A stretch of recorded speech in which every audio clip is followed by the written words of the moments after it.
In a world where the fire safety of college dormitories is uncertain, there was one team that dared to tackle the task of determining the fire hazards in on-campus housing.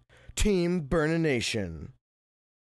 Starring Chris Barrett, Electrical and Computer Engineering; Kyle Beckert, Electrical Engineering; Sam Black, Government and Politics; Brian Downey, Mechanical Engineering; Chris Moran, Fire Protection Engineering; Evan Petronic, Fire Protection Engineering; Crystal Profit, Aerospace Engineering; Dan Piezzi, Finance; Tom Seitz, Aerospace Engineering; Walter Schmidt, Aerospace Engineering; Greg Teitelbaum, Mechanical Engineering; and Chris Turns, Electrical Engineering.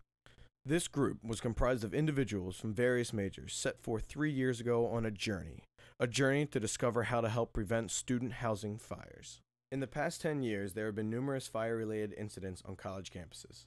In 2000, a fire in a Seton Hall University residence hall killed 3 freshmen and injured 58 other students.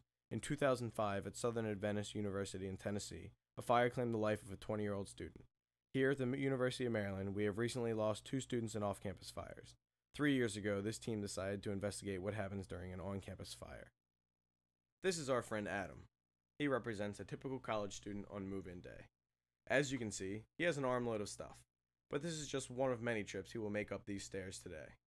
He doesn't realize it, but with each trip he makes, his room gets a little bit more dangerous. Take a look at all that stuff. What a mess. You know what all that stuff looks like to me, Chris? What's that, Evan? Fuel.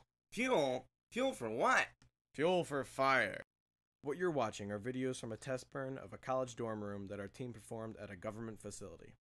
This first room represents a safe room, which means that it contains only the furniture that the university provides, plus just enough creature comforts to get by. Think it looks bad? Think again. This is a dangerous room.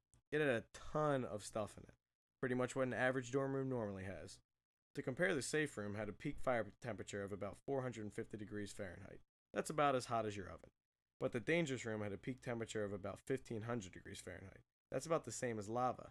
You know, molten rock. These are the before and after pictures. The safe room looks like you could almost move back in. As long as you slept on the right-hand bed. At least you got it out of there in one piece. This is the dangerous room. It has a lot of stuff, like I said. Who needs all this? College students. But all that stuff for you means more fuel for a fire. Nobody's sleeping in this room again. That is, if they even get out alive. Everything is burnt to a crisp. Here's a computer simulation of the fires you just saw. We used a program called FDS to run countless simulations to help us determine which objects in a dangerous room make it so dangerous. We could never have run these tests in real life, because it would have been just too expensive. But having learned how to use this program in some of our classes gave us the advantage of running so many tests. As you can see, FDS accurately models fires, so we are able to use its results in the conclusions of our research. So what did we find?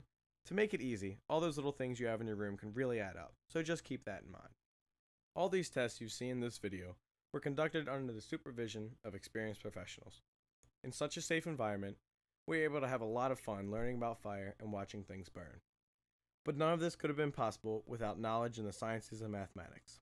From an understanding of how items in a room will affect the fire's growth, to designing all the different components that go into such a big experiment, engineering and science has allowed it to become a reality. We hope you liked our video, and thanks for watching.